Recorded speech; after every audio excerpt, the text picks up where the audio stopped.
السلام علیکم ورحمۃ اللہ وبرکاتہ۔ ناظرین کرام، اللہ تعالیٰ کی رحمت اتنی وسیع ہے کہ انسان جب سوچتا ہے تو حیران رہ جاتا ہے، دھنگ رہ جاتا ہے کہ اللہ تعالیٰ نے اپنے بندوں پر رحم و کرم کے کتنے ہی راستے اور کتنے ہی اسباب رکھے ہیں، اور کس انداز سے اللہ تعالیٰ اپنے بندوں پر رحم فرماتے ہیں، کرم فرماتے ہیں۔ آپ اسی سے اندازہ لگائیے کہ جب انسان دنیا میں کوئی کام کرتا ہے، جب تک بالغ نہیں ہوا اس کی نیکیاں لکھی جا رہی ہیں اور اس کے گناہ نہیں لکھے جا رہے۔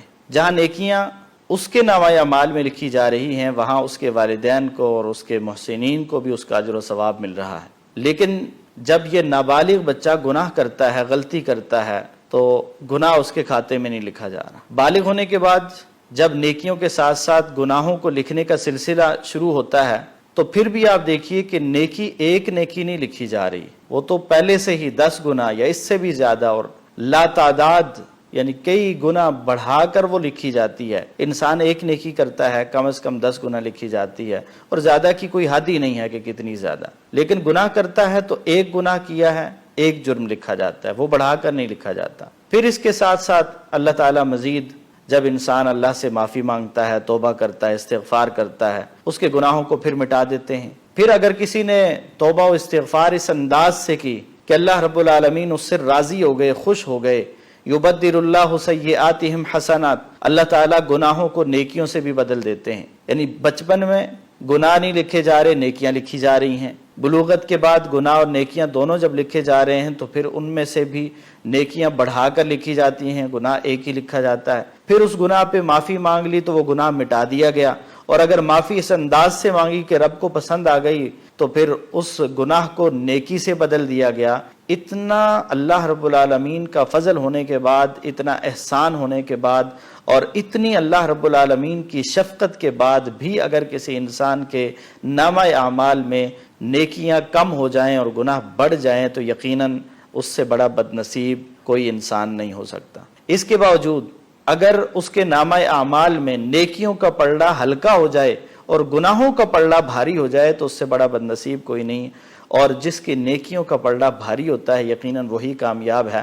فَأَمَّا مَنْ ثَقُلَتْ مَوَازِينُهُ فَهُوَ فِي عِيشَةٍ رَاضِيَةٍ، کامیابی کے لیے ضروری ہے کہ انسان کی نیکیوں کا پلڑا بھاری ہو جائے۔ اللہ ہمیں اس کی توفیق عطا فرمائے۔ اور اس پہ مزید اللہ تعالیٰ کی رحمت کو دیکھیے کہ اللہ تعالیٰ پھر ایسے مواقع دیتے ہیں کہ جہاں اس کے نیک اعمال کا وزن اور زیادہ بڑھ جاتا ہے، اور اتنا بڑھ جاتا ہے۔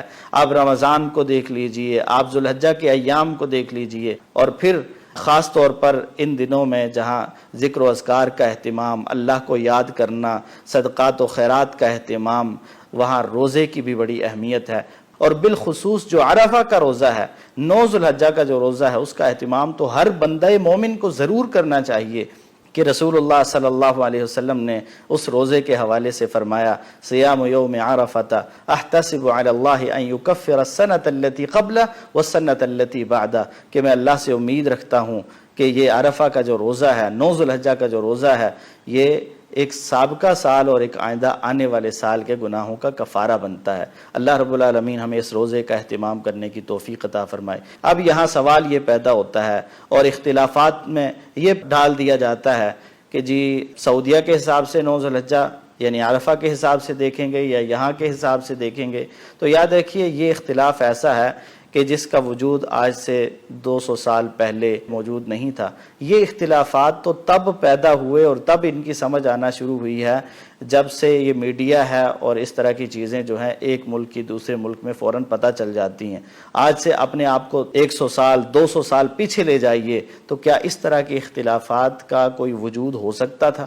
کیا ممکن تھا؟ کیا آپ جان سکتے تھے کہ آج سعودیہ میں کیا تاریخ ہے اور یہاں پہ کیا ہے؟ آپ کو اپنے ملک کا پتہ ہے، آپ اپنے ملک کی رؤیت کے مکلف ہیں، تو آپ نے جب روزہ رکھنا ہے تو 9 ذوالحجہ کا روزہ رکھنا ہے۔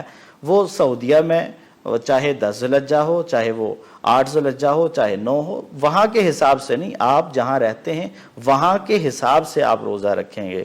تو 9 ذوالحجہ کا جو روزہ ہے وہ اللہ رب العالمین کے ہاں 2 سال کے گناہوں کا کفارہ بنتا ہے، اس لیے کوئی بھی بندہ اس دن کا روزہ نہ چھوڑے۔ ہماری مصروفیات ہو سکتی ہے، قربانی کے جانور کی خریداری ہو سکتی ہے، اور کئی کاموں میں ہم مصروف ہو سکتے ہیں، لیکن یہ موقع دوبارہ نہیں ملے گا، یہ موقع پھر سال کے بعد ملے گا، اور پتہ نہیں اس وقت ہم میں سے کون زندہ ہوگا۔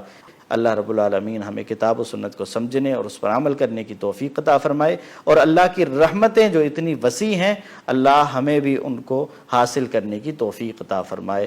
وآخر دعوانا ان الحمد للہ رب العالمین۔